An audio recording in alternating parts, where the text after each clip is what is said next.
Now is this thing on? Welcome back to Big Mouth and fancy seeing you here in June. A very welcome, my friends, and especially my enemies. Come in, sit down, no touching. I don't do the touching. If you're feeling charitable, please smash the subscribe button and the like button, and please follow me on Twitter at Movies TV Mad. Welcome to Sunday's edition of the dceu Daily, and we're open for business and we've got a lot to discuss.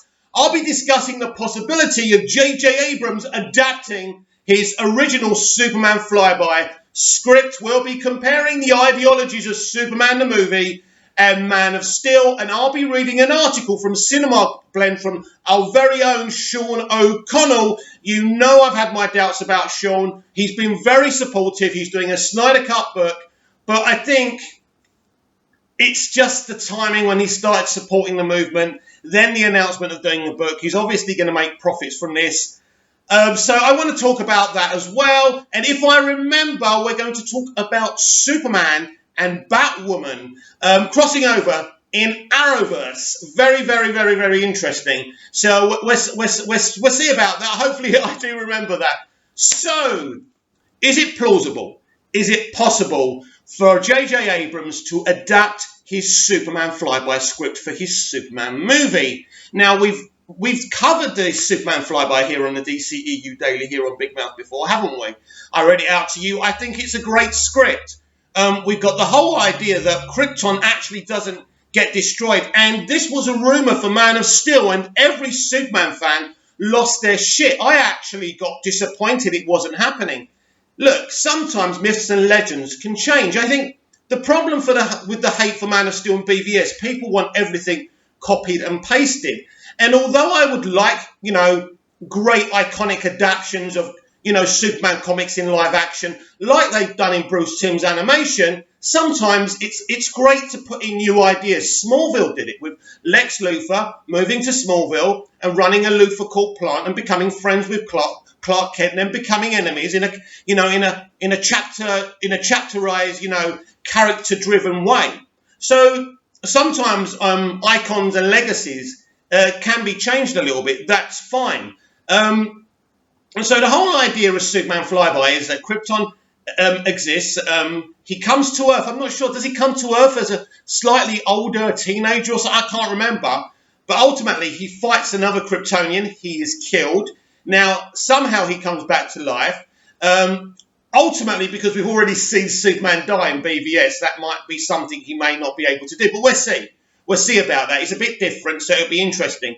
And ultimately, at the end, JJ comes up with something really compelling that I've come up with in my fiction before I read Superman Flyby. Superman having this really compelling choice. Does he remain on Earth, or does he go back to Krypton to learn about his origins, or whatever reason it is? I think this is an amazing piece of commentary to have Superman say, listen, I love humanity, I love Earth, but I want to go back to my roots, I want to go back to Krypton, but what do I do? And if he does make the choice to leave Earth, how the human's going to react to that. In the sequel, where you would assume some kind of climactic event would happen to mean that Superman would have to return to Earth, which would be very, very interesting. These are things, this is why I said Bryan Singer had a semi-good idea of saying Superman left the Earth for 5 years to explore the remains of Krypton. It was very compelling. And it was dealt with in a very interesting way. Do we need Superman? Why the World Doesn't Need Superman by Lois Lane, if you remember that. Very interesting pieces of commentary. So elements of Flyby were there in Bryan Singer's work. The problem with Bryan Singer's Superman Returns is it's half Reeves Superman and Donna. It's half a new vision and half Flyby.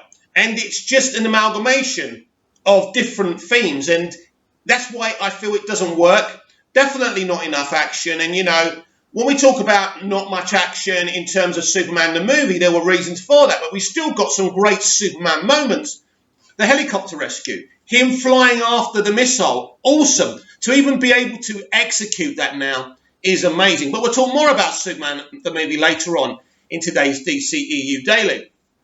And so I do feel there are elements and potentials of JJ adapting his original Superman flyby idea. I like JJ Abrams. I think he's got a great mind.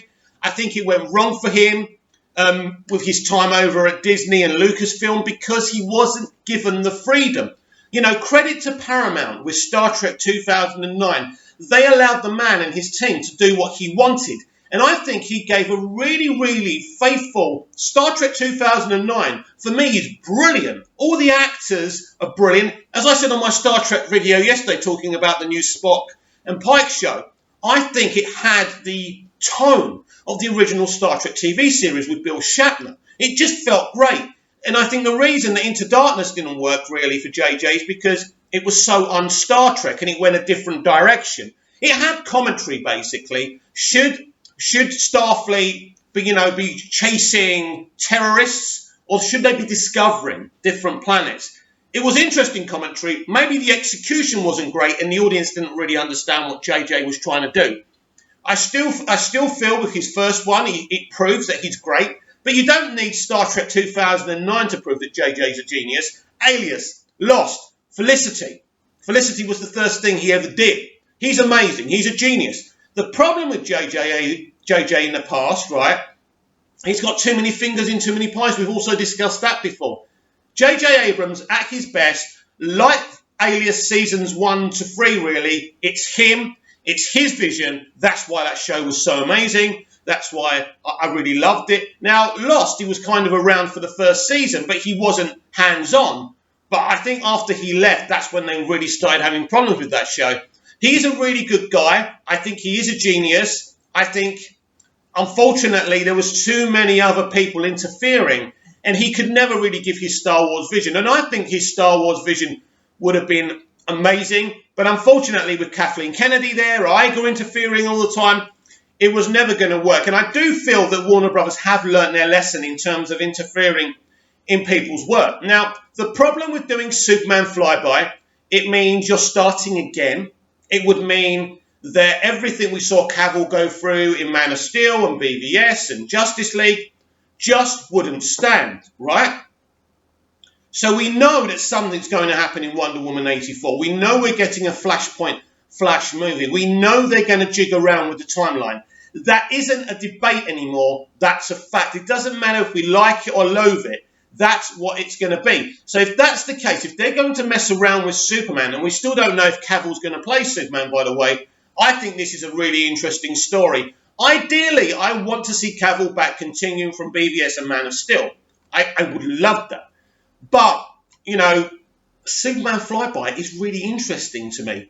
Or Superman Fly. Maybe JJ's going to do a Superman movie, an Elseworld Superman movie. So Flyby. So let's not be negative and say they're going to rewrite the history of Man of Steel and BVS. Let's say it's maybe part of DC Dark or something like that. It's an offshoot. It's an Elseworld story. So he can do his Superman Flyby story like that, which means Cavill probably wouldn't be playing Superman, but Cavill could still play an Elseworld Superman, then go back and continue what they were doing with MOS and BVS. The possibilities are limitless. And so I think with someone like JJ, look, from the moment this is announced, because it's going to happen, I'm just going to be a lot more, so much more optimistic about everything because I think he's a good guy. I know he's not everyone's cup of tea. Star Wars fans are not very happy with him. I'm a Star Wars fan, but I know more about what went on. That's why I don't hate on Rian Johnson. Rian Johnson is a director, an indie director with a vision.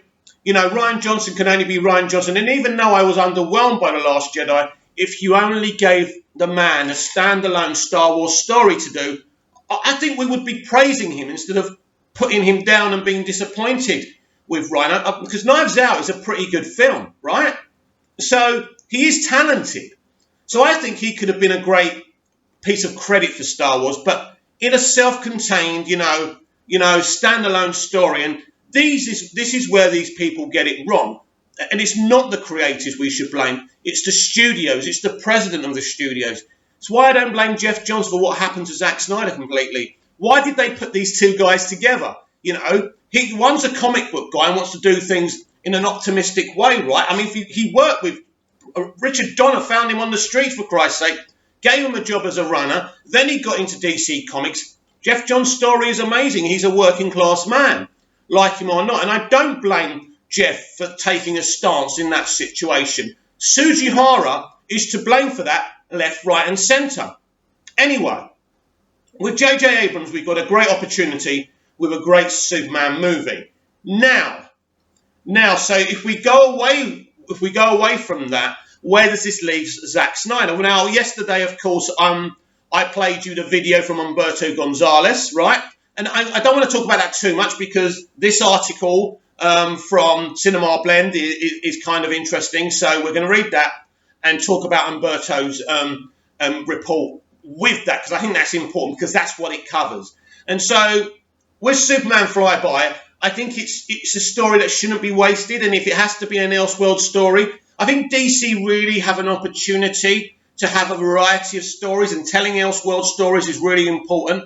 Joker movie is an Elseworld story, and it gave Todd Phillips the opportunity to do whatever he wants, rather than being told, you know what, mate, this is not what we want, this is not part of the DCEU, how can you do this? Here you are, here's a clean slate, here's your clay, mould it which way you want. It's not going to be part of the shared universe. So the point is that the DCEU needs to be more, it needs to have better continuity, it needs to be a shared universe, we need crossovers, we want to go that way. But some of the films can also be standalone. That's fine. Superman Flyby, to me, would be really, really awesome. Comment down below and let me know how you would feel about Superman Flyby being adapted by J.J. Abrams. I'm hearing noises about that, but not from any good sources. So we shall see. Now, we keep with the Superman subject, and of course, we are going to compare the ideologies of Superman the movie and Man of Steel. So Superman the movie was, I think they started writing it at about 76 or 75. It was a long process. Mario Puzo, who originally penned The Godfather, got to tell that story originally, and then another 2 or 3 writers came in, and then what happened was they dumped Guy Hamilton as director, the former Bond director, because they wanted to move from, I think, was it Australia? I can't remember, from Australia, or whatever it was, from one country to London. That's right, they were in Italy, but unfortunately, they were after Bertolucci and Brando for The Last Tango in Paris. They had to make a decision. Hamilton was a tax exile, couldn't work in London, so they had to choose Marlon over Guy, of course. That was obvious. I mean, if you actually look at the backstory of what it took to make Superman the movie, you'll feel, wow, how did they make it so great? But anyway, and so ultimately Dick Donner came on, right? He brought in Tom Mankiewicz, who had rewritten many, many James Bond films. And what Tom did, basically, he binned all the other work. He rewrote the whole picture. And normally with a thing that's rewritten, it's kind of, when a project started one way and then they take it another way, we've seen it in the modern era, what a mess that can be, aka Justice League. But Tom Mankiewicz was brilliant. He had decided that the Kryptonians should talk in, stilted English. He has some great ideas. The romance between Clark and Lois and Superman and Lois was so beautiful. That flight of fantasy, can you read my mind? It was beautiful. The whole film. And of course you have literally a Bond villain as Lex Luthor. That's because that's the type of villain they used to have back then. And so you can't compare him to Rosenbaum or Spacey or Eisenberg, because things were different back then. And also, we must be clear, films did make big commentary back in the 70s. I mean, you look at Taxi Driver, right? The big commentary about mental health, even back then. How the world drives a man insane, and the consequences very similar to what they did with the Joker movie, of course. So it's not like films weren't deep and didn't have deep cuts and commentary back then. But Dick Donner was a Superman fan. Everyone he employed to work on that film was actually a Superman fan. They loved the comics, they loved the old radio serials and the George Reeves series. They were very, very, Superman, was apple pie, all American. It was very, very important, especially back then. He was very, very relevant. Those comic books meant a lot to the GIs in the Second World War. They had them in their satchels. So Superman was very important. And to Dick, right, it was very important he was faithful to what Siegel and Jerry, right. So Siegel and Schuster, that's their names. Big Superman fan, and I can't remember the names of the people who created it. So it was very important that he was faithful to the vision of Siegel and Schuster. And so actually those two guys who created it actually cried once they saw the movie. They loved it. And Dick even presented them with a statue. It It was an amazing time. So I think the problem is these days, as soon as we start comparing Man of Steel and Superman the movie, it's like you either like that one or that one. We've discussed that before, haven't we? For me, it's not. I love these films. These are two brilliant adaptations of the Superman origin story, and they're two really different. Now, the ideology of Superman the movie is he's Superman, he's on Krypton, he leaves Krypton, he goes to Smallville, we meet his parents briefly, we see the Fortress of Solitude rise. I mean, just the effect for that in 1978 was a great achievement. So then he's in the Daily Planet with Lois Lane, and he's clumsy. It's part of his disguise. So it's very different to what we saw in Man of Steel. But I think the ideology, the ideology of Superman the movie is that Superman is pure-hearted and optimistic, and a happy guy who does smile and stuff. It's very bright. It's very all-American. It's all very apple pie. And it's not. A lot of people think it's because of the time. No. That's how they saw it. They took elements of some of the comics and said, this guy is going to be an optimistic character. He saves people, that people love him. They scream, hey, Superman. It's amazing. It's great. So that's the ideology of Superman the movie. So you go to Man of Steel, which we've got the trailer on behind me, of course, like I do every day because I love it. Now, the ideology of Man of Steel really is to show you a Superman in the real world. We know that. This is a realistic Superman. Man of Steel is an alien invasion story, as David S. Goyer has discussed. This is about how would we react if there was an alien invasion, and actually one of the aliens has to stop the other aliens. That's a nuts idea, right? But I like the idea. I think Man of Steel is probably the best alien invasion movie of all time. It really, really does work. Superman hasn't got time to train. He barely talks to Jor-El's Force Ghost. Then he's got to put the costume on and fight this guy Zod. And then within this battle, he finds out that this is the guy who killed his father. It's an amazing film. It gets into the action straight away. It really is robust. It really is all action. It's an adrenaline fix. The very opposite ideology of Superman the movie. So just because they have opposite ideologies doesn't make one worse than the other. The problem is with people's attitude towards Man of Steel. They think that Man of Steel is wrong for doing it that way, and it should have been as optimistic as Superman the movie. And a lot of filmmakers have said that. A lot of filmmakers who grew up with Superman the movie and still love it and are inspired. Kevin Feige, every MCU movie is literally inspired by Superman the movie, especially Captain America. And, Kevin's discussed that before. I don't think there's any wrong or right or wrong way to make a Superman movie. But I think, as I've said before, I love both. If it wasn't for Superman the movie, I wouldn't have fallen in love with this character. But Man of Steel brought him back again. After Smallville, I loved what Smallville did with my character. And Man of Steel was great. It was really a great movie. Unfortunately, it didn't please everyone. And that's the problem. There was this, all this kind of where Superman is going after Zod. You think you can threaten my mother. The petrol station explodes. And people are saying Superman doesn't seem to care about the collateral damage in this film. And then you have to decide to yourself, is that a good point? Would Superman just be like, oh dear, oh well, there's an explosion. Don't care.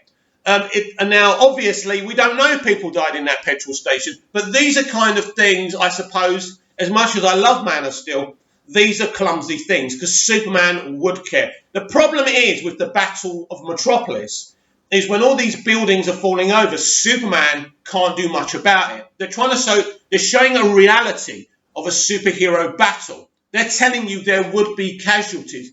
And Superman, really, during that fight, isn't saving anyone. He's saving everyone, the whole of the universe, by fighting this guy, but he's individually not checking if anyone's hurt. Because he can't, he hasn't got the time.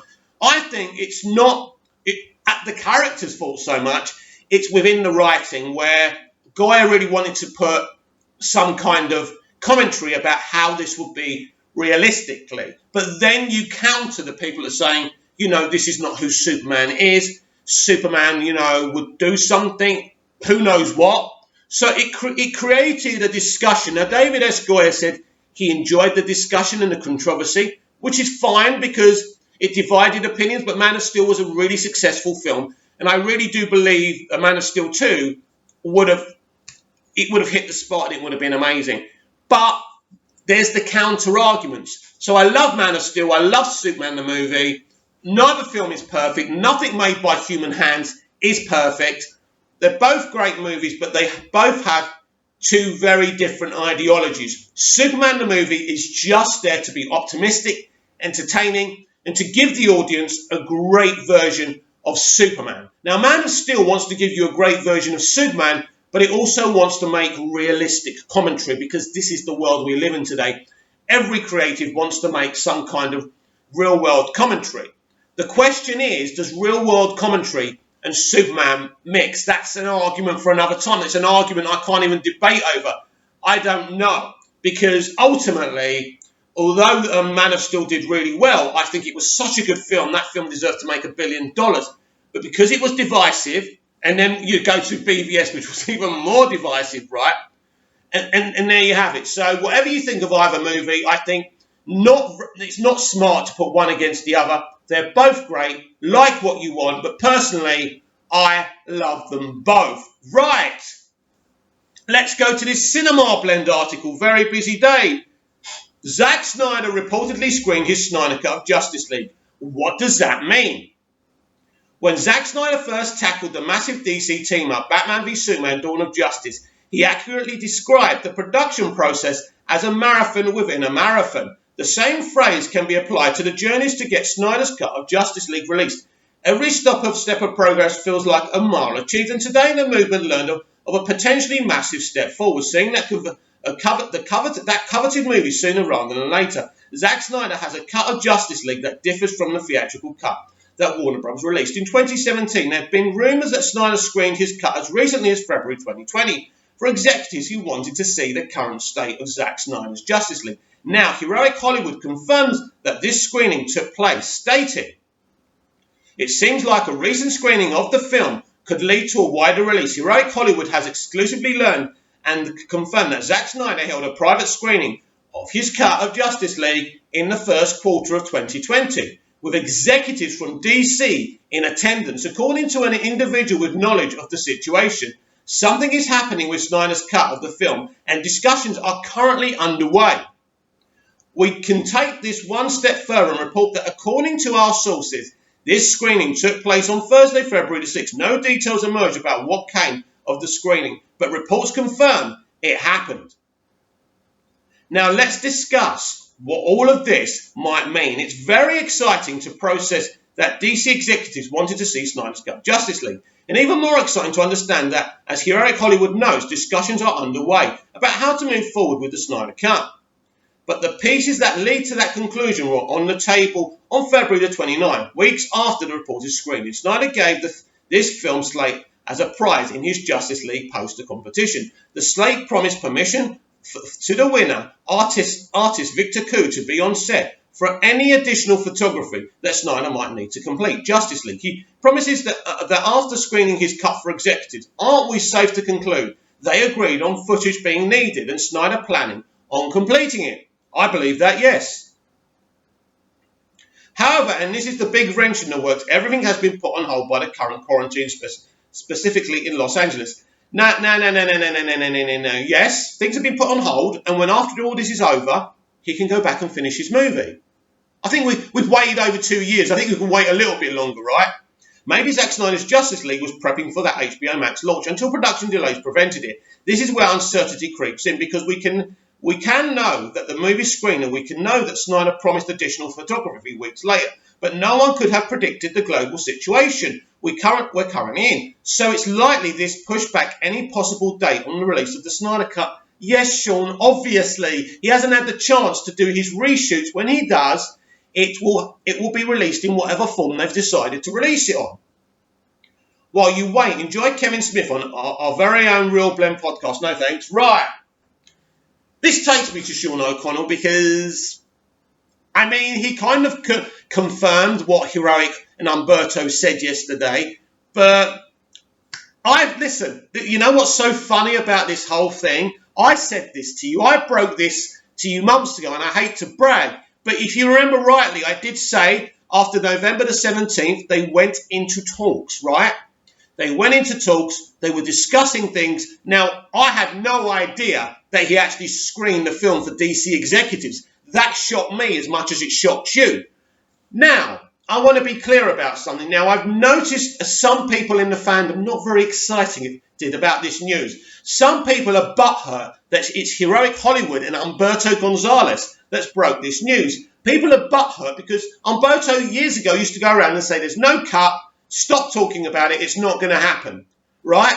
Which was wrong of Humberto. Obviously, he knew at that time Warner Brothers weren't interested in the Snyder Cut. Sujihara was still there, so he was pretty much saying that. And as I said yesterday, because he went in that direction, because he's saying this, he's telling the complete truth. We all know this is the truth. The Snyder Cut needs some reshoots. It needs some CGI tweaking. It needs, to do what it needs to do. All we need to do is be patient and keep on hashtagging release the Snyder Cut and go forward with the next event, which is on the release date of the launch of HBO Max. We will be doing another tweet along. I think the hashtag will just be release the Snyder Cut, whatever the themes are, gifts, whatever. So we can't rest on our laurels, and that's very important. But this is fantastic news. So what happened on November the 17th was the key moment. It worked. We are going to get what we want. So when we do this tweet along on November on May the 27th, when HBO Max is actually launched, we have to be polite. We can at HBO Max, but we can't be a-holes. They've actually been quite good for us over at HBO Max. They've liked some of our stuff. They've liked some of my stuff as well about the Snyder Cut as well. So there's no question about it. Now, another debate's come on because, some people are saying this is AT&T rather than Warner Brothers. I know people are trying to split them. I do believe that AT&T's fresh new view on the situation has really helped. Ann Sarnoff was an AT&T, that was who employed her. They're the ones who sought her out because they wanted Warner Brothers to go in a different direction. They wanted to be a company that speak to the fans. They want to be a company that hear what the masses have got to say and say, you know what? You've actually got a point here. There's no reason why Zack shouldn't be given the funds to release his epic 3-hour, 3.5 movie, whatever, so you can all see it. And who knows, if we make enough money from this, he can finish his trilogy of Justice League movies, then we can all move on, right? That's what we all want, just so he can finish what he started. I think it's AT&T who have gone into Warner Brothers, the studio, and said, listen, we don't care about the histrionics. Justice League was a rubbish movie. We want to forget about that. We've seen Zack's movie. We like Zack's movie. Let the man finish his trilogy.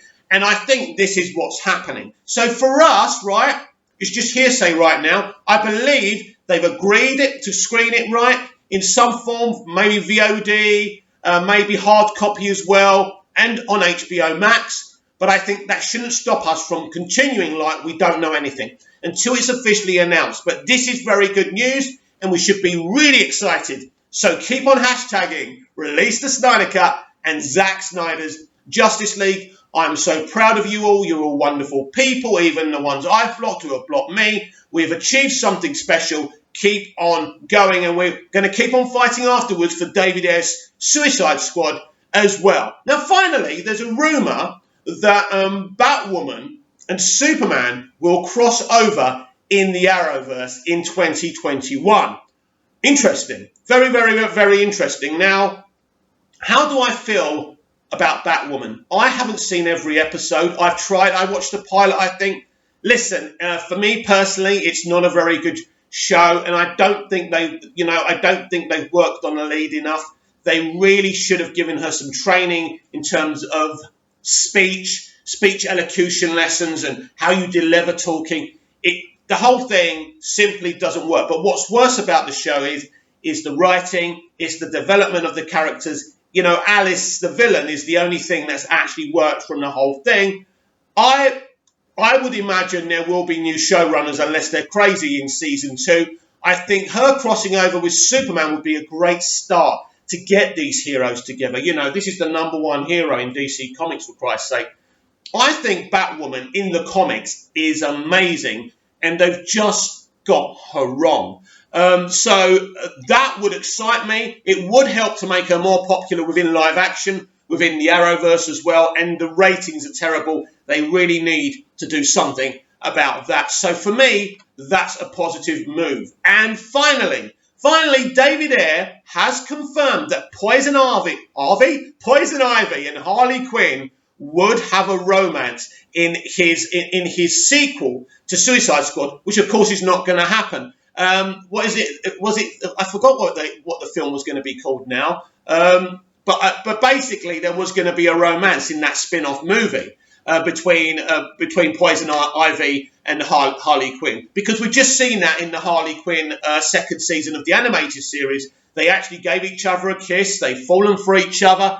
I say bring it on. It's so in the comics. Why can't it be so in live action as well? So it's a shame we're never going to get to see that. I'd love to see a Poison Ivy and Harley Quinn movie. That would be amazing, or even a live action TV series. What do you think about that? I want you to comment down below about all the subjects we have covered today. I want to know what you think about J.J. Abrams possibly adapting his Superman flyby script, my comparisons of the ideologies of Superman the movie and Man of Steel as well, and what do you think about the big news that Zack actually has screened his Justice League in front of DC executives? Does this hype you up? Are you not that excited about it? If you're not, I don't know what I can do for you, because it's the biggest news of all time. Not quite ready to snap that Justice League Blu-ray in half yet, but it's coming, and I hope you're all going to be here to experience it. Comment down below, like, share, and subscribe. Follow me on Twitter @MoviesTVMad, and I'll be back tomorrow with even more DCEU Daily. See you again soon.